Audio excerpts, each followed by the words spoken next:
Guys, welcome back to The Learning Gardener. If you haven't been here before, my name is Pip and we are inside today because Australian summer has well and truly reared its ugly head and it is piping hot outside. I've tolerated what I can outside and now I'm hungry and it's time for lunch. So I thought I would show you guys a number of things that I do with products that come out of the garden. So you've got obvious things. You've got like mashed potatoes, roast potatoes, jacket potatoes, which I've been doing a lot of lately. But you've also got roast vegetable salads, which I love, and I'm going to be making a new variation of that now, but I've also got a stack of new recipes that I want to try with you guys. If you've been watching this channel for a little while, you know that last year I spent like 6 months on quite a restrictive diet. No cabbage, no carrot, no eggs, no dairy, no chicken, no seafood, no wheat, and no coffee, which is fine because I think it's disgusting anyway. And I think that's all I can think of off the top of my head to try and treat leaky gut. I have a range of autoimmune diseases. And it's been a fun trot. And I was trying to get my body nice and healthy for pregnancy. Then I got pregnant, nice and easy pregnancy until Ollie was born still about 6 weeks ago.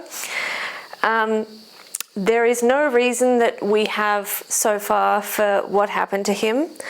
And since that happened, my diet has predominantly been chocolate. So even though I'm not supposed to be eating chocolate, it's not good for you. Obviously, you're going to get glucose spikes, which is going to impact your inflammation levels. And I'm not supposed to be eating dairy. You know, I feel like at this point, if I want to become someone who is like made up exclusively of chocolate, I'm going to let myself do that because yeah, life's hard. But anyway, while I was in Sydney dealing with the things that you need to deal with, I was looking for recipes because I knew I had a stack of beets out in the garden. I knew I needed to do something with them. Ordinarily, what I do with them is I obviously roast them and eat them with roast vegetables. I put them in roast veggie salads sometimes, and I freeze dry them. But I wanted to think of some new things to do with them. I love freeze drying them because I can freeze dry them as cubes, and then I can use them as a gluten-free crouton in salads, which is nice to get a crunchy hit of flavor in your salad. I also do the same thing with diced mango. I freeze dry it and put it in salads as a crouton. And I also powder the beets. With the powdered beetroot, it's such a beautiful color. What I often do is sneak that into pancakes when I'm making pancakes for my best friend's kids or my niece and nephew, and they think they're getting awesome pink pancakes. But I haven't really experimented much beyond that. But I found this book, and it is by Amy Chaplin, and it's called Whole Food Cooking Every Day. And it has a ton of recipes with stuff I can actually eat. I get all motivated, I get these cookbooks or these canning books, and I get motivated to make these meals, and inevitably I'm allergic to or sensitive to something in the menu, and I get a bit nervous with canning that I don't know enough to vary the menus and know that it'll still be safe. And also I want to try and have minimally processed food if I'm trying to help my body heal, if I am trying to help my mind heal, if I'm trying to make the most use of my efforts in the garden. One of the things I don't like about canning is that a lot of the recipes have a ton of sugar in them. Yes, you can drop it off a little bit, but often the sugar is quite important to maintain both flavor and preserve and color of the thing that you're cooking and preserving. But I want to try and find ways to incorporate the foods that I am growing into my daily life more. I want to try again with the leaky gut, and try again with getting my body healthy, try again with everything, and just see if I can be healthier. One of the things I've been looking into a lot is Casey Means and her work, and so I thought, well, while I'm 80% blood type chocolate, I should start to try and rein things in a little bit. So I'll start with some of the things that I know and love, and then I'll start experimenting with this book, and I'm so excited about this. And I'm going to start with some fermentations. I have wanted to do things like kimchi and fermented food before, and that has been advised as part of the leaky gut protocol, but I can never find something that doesn't have cabbage or carrot in it that's fermented. I can never find a recipe that doesn't have either of those two in them either. So I thought I would maybe go more simple and do things like fermented honey garlic and try and ferment my own beets and things like that. So it's all going to be a learning process. So I'm going to show you a heap of recipes in this video that I have made with products from the garden or products I could grow in the garden. So for example, I've got an avocado here. I don't have an avocado tree. I would like to get one, but they take 7 years apparently to produce fruit. I've got a store-bought red onion here because only one of my red onions survived and it's not ready. I've got dried cranberries here, and my cranberry bush is looking a bit rough at the moment. So they're things that I could grow. They're plant-based. They're a lot of them are things that I've got growing in the garden. For example, butternut pumpkins. These ones are from Costco. Mine aren't ready yet. Mine are only small plants at this point. So I'm taking some liberties with what is grown in my garden, but they are growing in my garden. So I'm going to start off with this salad because I'm starving, and then I'm going to get onto the beets because I've got a stack of beets that I pulled yesterday. So to start with, I've got cos salad because that's just the only salad that I've got left at this point that hasn't gone to seed or is too immature, and I've washed it.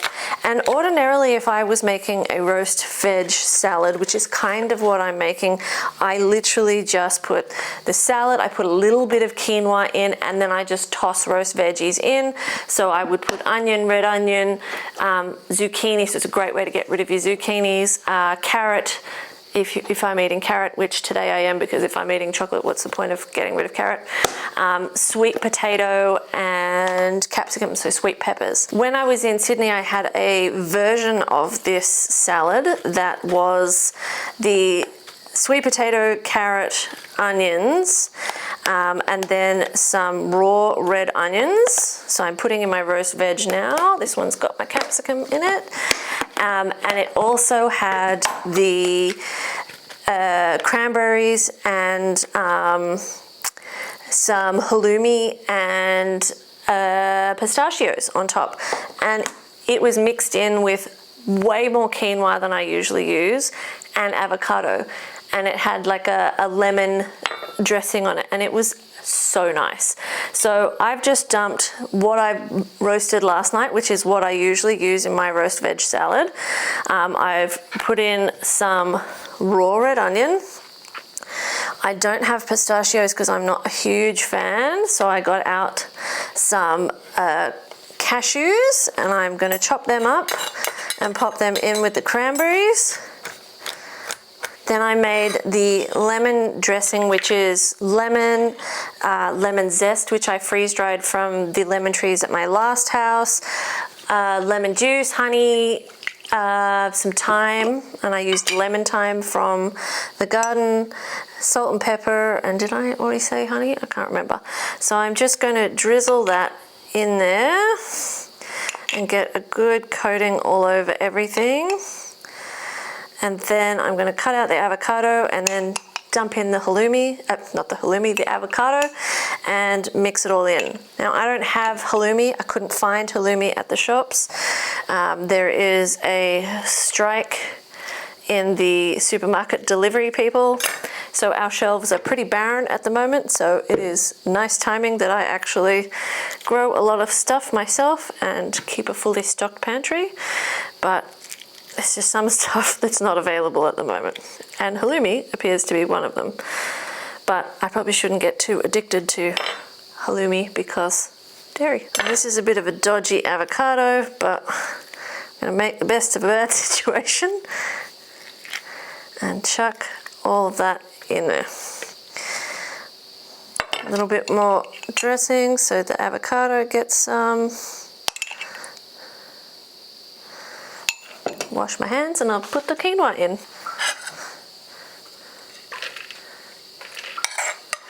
Now this salad I had quite a lot of quinoa. This, if I was making my normal roast veg and quinoa salad, is already way more quinoa than I would use. But the salad was so good, I am determined to reproduce it. So I'm just going to mix everything together, and then lunch is served. They had more quinoa than this, so I might pop in a bit more. So basically now what I have is two totally different salads that can be made with the same base ingredients. So I can duck out and get some freshly picked lettuce at any time, and I like to use freshly picked because then it doesn't lose any of its nutrient value sitting in the fridge. And I can just chop up a whole bunch of vegetables that I want to roast all in one go and just do a massive roasting effort. And now I have at least enough for 2 people at least, if they want to have the roast veggie salad, which is just your roast veggies, your lettuce, a little bit of quinoa, and it is balsamic vinegar on top. Or I can make this other variation of the roast salad, which is the same roast veggies, the same lettuce, more quinoa, so 3 same ingredients, just slightly different quantities. And then I add the raw red onion, the nuts, so you can add pistachios or you can leave them out, the dried cranberries, and if you want you can add the grilled halloumi, which was so good. And then it's just a lemon honey dressing instead. So and the avocado. 2 totally different salads, but from the same base product, so you don't have to do loads and loads of prep, and you get something really nice that holds together really well in the fridge and is going to be great nutrients for my body. And I'm going to go and smash this because I am hungry. The next thing I need to work on preserving that came out of the garden is the garlic, and I have about 25 heads of this variety, which is a New Zealand red, which was incredibly aromatic when I pulled it, way more than the other variety. The other variety I've got probably 25 to 30 heads of white crooked neck garlic. So I'm going to use the New Zealand red just because it was a more aromatic. And I'm going to try and make a honey fermented garlic. In theory, extremely simple. You just get your jar, get your garlic, get some raw honey, dump them all in there together, make sure that the honey is entirely covered. The honey should have a low enough pH that it's actually acidic enough to protect from botulism. You can add a tablespoon of apple cider vinegar or another vinegar in there to just lower the acidity to protect against botulism that little bit more, which is what I'm going to do because I don't need any more health problems. And then I've got a glass weight to put in there to keep them down, but I can also turn the jar every day as well, which is something I will do instead of using the glass jar. This is for the beets that I want to do later. And that's all there is to it. You literally just put it in a cool cupboard, turn it once every day, burp it occasionally, and within a week you'll have honey fermented garlic. So this is going to be my first ever fermenting. I'm going to be using my homegrown garlic. Very quick and simple, apart from the peeling of the garlic, which I am going to go and do now. In terms of how I normally preserve garlic, I haven't normally had to preserve garlic. I have never successfully grown garlic before, mostly because I don't get it in the ground in time, because I've usually been moving at the time when it's appropriate to plant, so I haven't had garden beds set up, or they've been attacked by aphids, which I find amusing because when you look for companion plants to plant to prevent aphids, one of the recommendations is garlic. It doesn't work. So this is my very first home harvest of garlic, so I'm very excited. Generally speaking, I will just peel garlic, put it in a bag and put it in the freezer, and then I just take it out as need be, because I find that in Australia our houses in summer are way too hot and our area is too humid really to preserve things in the pantry, because we don't have root cellars or anything like that, or at least that's been my experience. But then I do live in a coastal region, so of course it's going to be a bit more humid, but I know that these won't last. I know that I can't keep onions long term in the pantry. I can't keep potatoes long term. They start sprouting almost immediately. So I really have to start doing stuff with this produce that came out of the garden maybe like 4 weeks ago now. So I'm just going to go and peel this, and then we're going to come back and put it all together. Okay, we're back, and I've got a beautiful bowl of homegrown garlic. I wanted to put more in. I've left more on the table unpeeled, but my fingers started burning and really stinging, so I don't know what that's about. I've never had that before with garlic, but then maybe homegrown garlic is a little bit stronger. So what I'm going to do is start with 1 tablespoon of apple cider vinegar. As I said before, you don't have to do this step. I'm just paranoid about botulism because I don't believe I have very good luck at the moment, and I don't want to roll the dice on that. I've got raw honey. I am going to check and see if it's open. Yes, it is.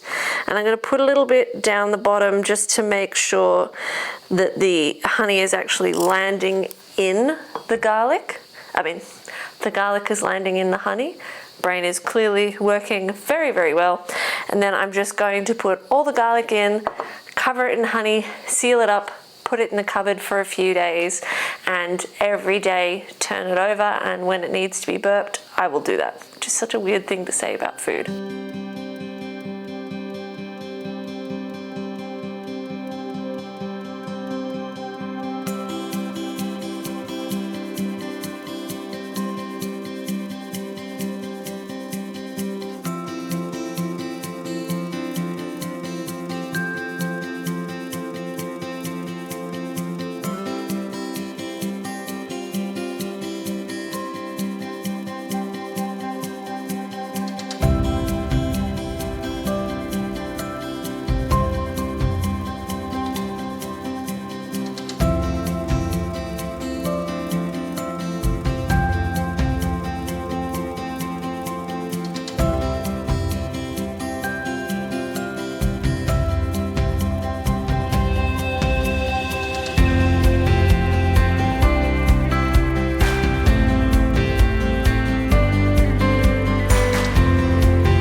Just got this amazing harvest from outside. A lot of the strawberries like are borderline gone or need to be eaten immediately, and I haven't had dinner yet, and I'm not about to smash half a bowl of strawberries because I like strawberries, just not in such vast quantities. Originally I was chopping and freezing the strawberries so that when my baby started solids, he could have homegrown, unsprayed fruit. But here we are. So what I will probably do with these is still dice them up and freeze them, and then I use them in things like banana bread, or sometimes I make a strawberry lemonade concentrate that I then can, but I'd need a lot more strawberries than what I've got here. And with the blueberries, I'm going to wash them and freeze them, and I really commonly make blueberry shakes with coconut water and kefir and a whole bunch of chia seeds and hemp heart seeds for protein. Not for protein, for fiber. So these are mostly just going to get washed and frozen if I'm lucky, I'll still have some more fresh ones in 2 weeks' time for Christmas, and we can decorate the pavlova with fresh berries. But mostly these get used in baking or smoothies and things like that.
Today I'm dealing with beets, hence the apron, and I'm just going to start by pouring a salt water brine, and I want to have about 1 to 2 inches of space from the top, which should be enough. And then I'm going to put this glass weight on to keep everything nice and low. Ooh, is that going to be 1 inch, or do I need to take some water out? Just 1 inch. So I've got a mix of Detroit beets and Chioggia beets, or however you say it, in here, because that's all I had. All my other beets are currently, I've just turned them off the heat. I'm going to dice them up and get them on the freeze dryer tray and get them into the freezer to cool. These are going to ferment, hopefully, and hopefully not explode. I had a lot of fun burping the fermented honey garlic today. I didn't think it would actually do anything, but it really made quite a bit of noise, which I was surprised about, so I'll show you guys that tomorrow. But this should be interesting to see how this goes. I put a few tiny pieces of garlic in there just to add a little bit of flavor. But we'll see how it goes. So it's a nice, easy beet recipe.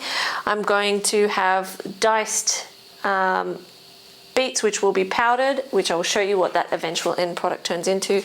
And then I'm going to make some oat bars with the beets as well.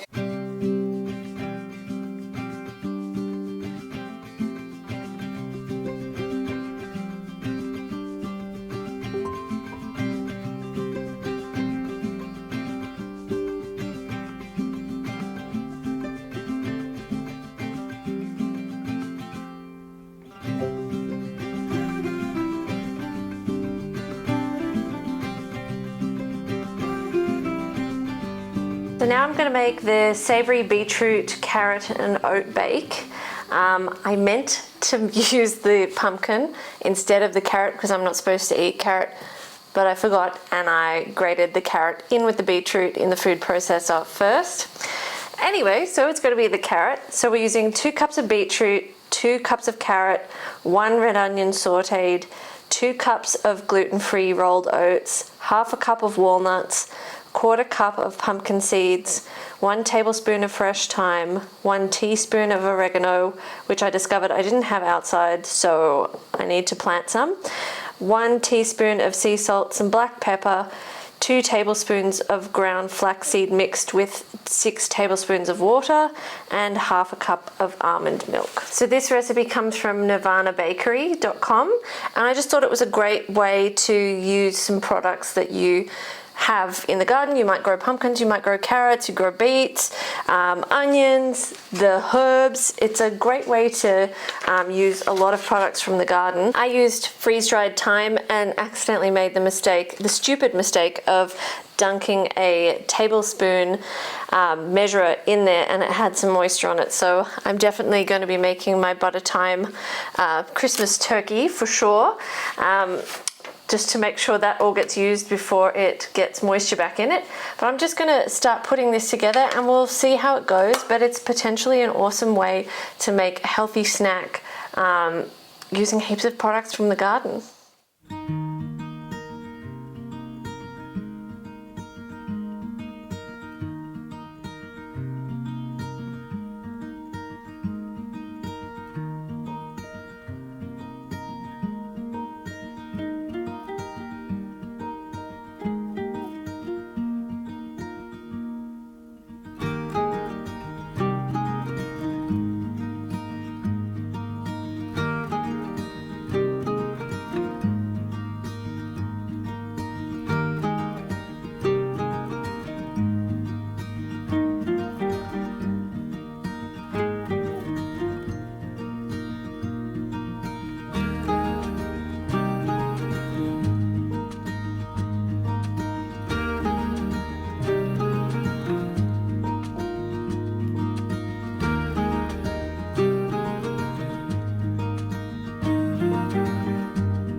I've got my 2 trays of beetroots cooked and cut up, and pink hands to show for it. And I've got to get this butternut pumpkin cut up now that I've cut the ends off it, because I forgot to put that in the cake. The cake has got 7 more minutes, or the oat loaf has got 7 more minutes till it's done.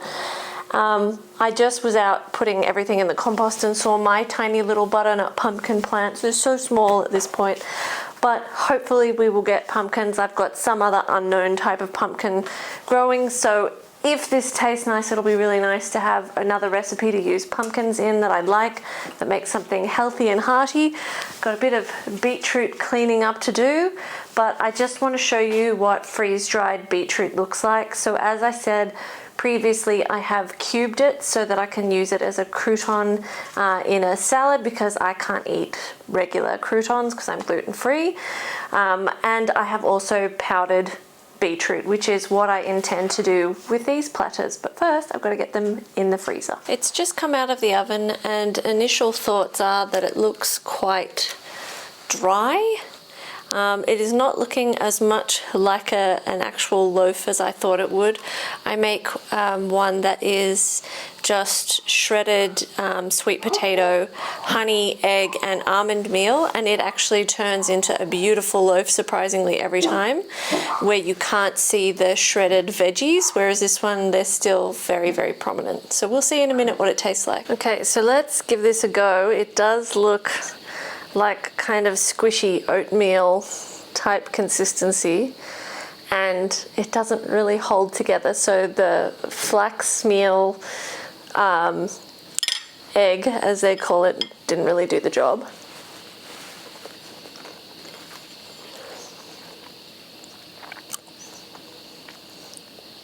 It doesn't have a huge amount of flavor. It's kind of like roast vegetables that have been made more bland by oats. It really needs like some honey or some dried cranberries or something with it. In fact, I'm going to get some cranberries and try that.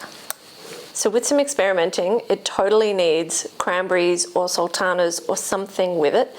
It also needs to hold together more. So I can see that I would instead of using sweet potato with the other loaf that I make, I would use beets and carrots, or beets and pumpkin, and I could see that that would work. But that one also has sultanas and honey in it. This is too plain, and you're still going to get a glucose spike from the oats.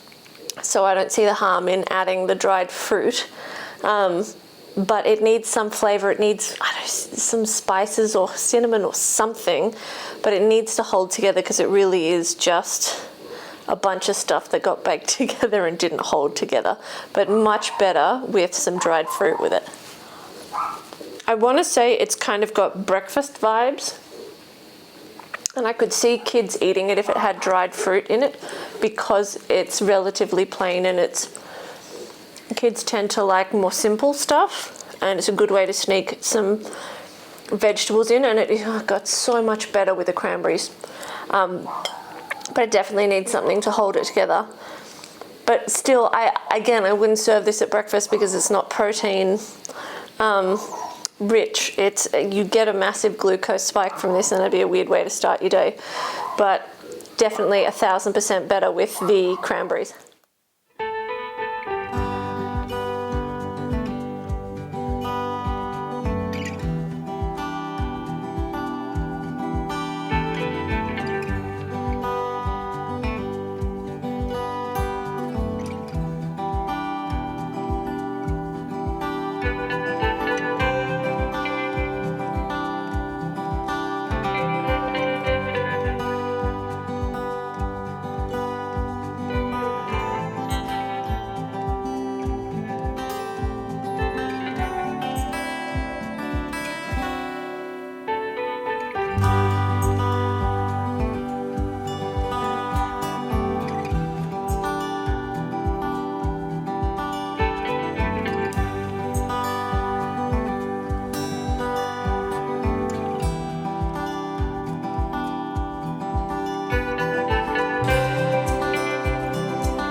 The last recipe we're going to be trying is from Whole Food Cooking Every Day by Amy Chaplin, which, as I said, is a new book that I've got. It's zucchini soup, and they give you a few variations. It's one of those things where we always have tons of zucchini, and to be honest, this is all the zucchini I've harvested so far this season from one plant, and this one grew while I was in Sydney.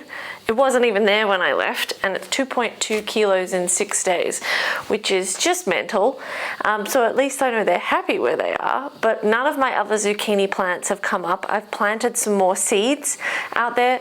Only one has germinated, and it looks like it's a pumpkin plant, not a zucchini, so, you know, whatever. But I think I might have enough zucchini from just one plant. So I'm going to try a new recipe with the zucchini, and then whatever's left over I'm going to shred and freeze dry with the beetroot. So this recipe calls for 2 tablespoons of coconut oil, 1 medium onion, 2 cloves of garlic, some sea salt, some pepper, 1.8 kilos or 4 pounds of zucchini, which we should be able to achieve quite happily, and filtered water, plus or minus tamari. So I'm going to get this whipped up, and we'll try it. If I like it, maybe it'll come into regular rotation. If not, it might sit in the freezer for a little while, but we'll see. But I am over peeling garlic, and I really need to get on with sorting out my house now that the builder has finished putting on all the skirtings. I need to go around and patch up all the holes and paint over the top of the skirtings that have been pre-painted and paint the ones that haven't been painted, which should be a lot of fun. But I might actually need to tidy up because my parents are coming down for Christmas. So that needs to happen. But before I do any of that, I'm going to show you the ferments that I've been working on that we did earlier in this video. And I want to get this done quickly because it is a very hot day, and I am standing in front of the oven, which is cooking 3 lamb shoulders because I've been eating a ton of lamb shoulder lately. And this is all flavored with homegrown garlic and a ton of homegrown herbs, and I love having it with baked potatoes lately. I'm so surprised that we've almost been through all of the red potatoes. Oh, what were they called? Red Pontiacs. They were so good baked, and I've just been smashing the lamb and the potatoes lately, and I like to put chia seeds on top just to add some fiber to it, because they say if you're trying to manage glucose spikes, you should never eat naked carbs. So putting chia seeds or basil seeds or things like that on top of your potato with the fat from butter helps reduce the glucose spike of eating the potato, along with obviously the protein of the lamb. So anyway, let's do these ferments, and hopefully you guys will see some change. The garlic one is a day ahead of the beet one. The beet one is popping off quite a bit of bubbles. The garlic one has more of like a foamy rim of bubbles, which is kind of cool, but both need to be burped, so I will show you that process as well. But I will give you a close-up view of these guys. It's going to be pretty cool to see how these go.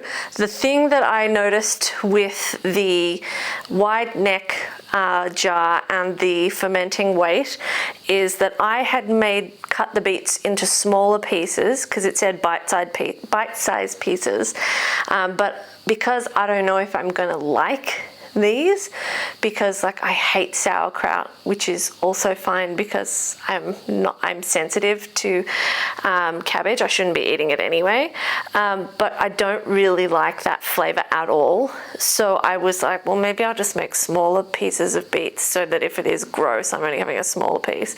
But they escape via the side of the jar, and they get around the weight. So larger pieces are better because then the weight keeps them down. So you should be able to see a little foamy rim just here along the top of the garlic. And what I've been doing every day is turning it over, and you'll see some bubbles rising through here, hopefully. And these bubbles are a sign that the garlic and the honey are actually going through the fermentation process, which is awesome. So I turn it upside down whenever I think about it and I walk past that kitchen cabinet. The beets, I don't currently see any bubbles, but I did see, there we go, there's a few when I moved it, but both jars feel quite pressurized. Okay, so let's burp these jars.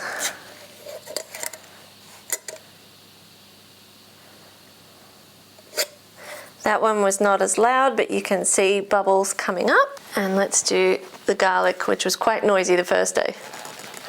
Ooh, I can't do it.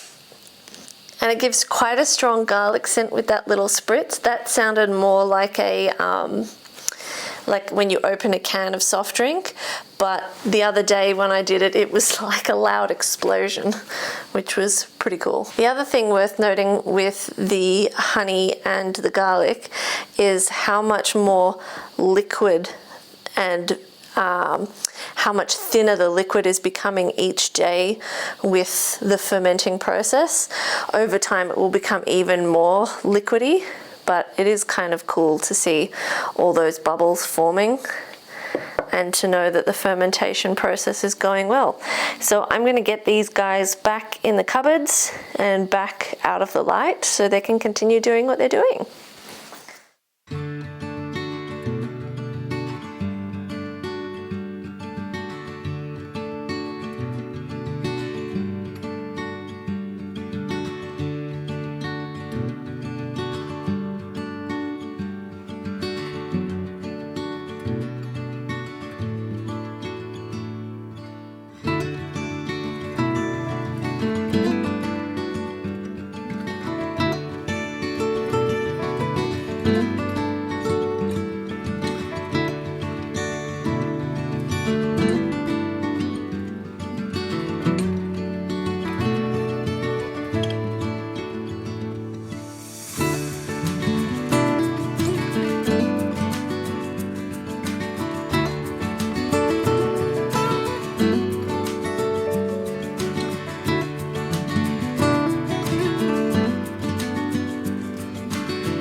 The soup is done. I've got 2 cups of reserved liquid in case I want to adjust the thickness of the soup, which I don't.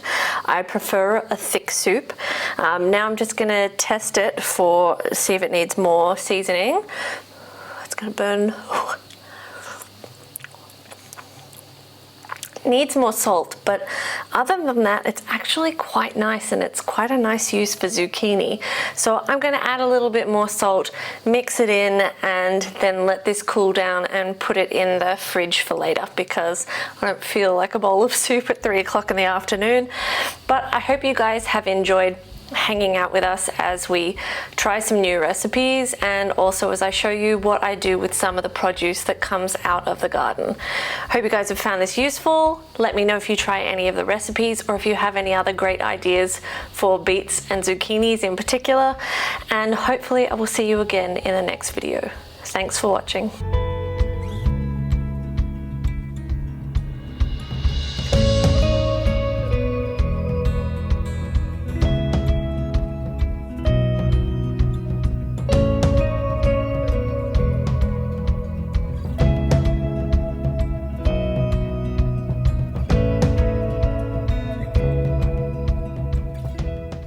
changed my mind about having some, and I added maybe another teaspoon of salt, and it is so good on a buttery piece of toast. Oh my God. So good.